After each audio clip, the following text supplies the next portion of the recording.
Assalomu alaykum akalar, yaxshimisizlar? Yaxshimisizlarmi? Seriyasimizga bizni anchadan beri ko'rib yurgan aka bor ekanlar. Instagram sahifamizda Damas'dan olib kelishdi. Mana bitta ko'rasizlar, mayatliklarga mana. Bitta baho berasizlar. Mayatliklar luft bergan, o'lgan holatda.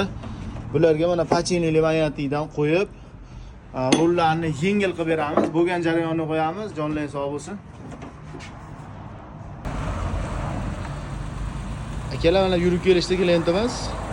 Hozir o'zlaridan natijani bilamiz. Bo'ldi aka. Aka mashina qalay bo'libdi? Zo'r, rollari cho'tga bo'lib qoldi. Yengilmi? Xizmatlarga. Bo'ldi. Tanishlar tavsiya qilamizmi aka? Aka. Bo'ldi aka. Akalar jonlar sog' bo'lsa, mana shunaqa kelaverasizlar. Rullarni yengil qilib, Damas'ni hadoylarni cho'tga qilib beramiz. Nomerlar qoldiramiz. Manzilimiz Qo'qon shahrida, Astepada. Obuna bo'lmagan bo'lsalar, bitta obuna bo'lib qo'yinglar.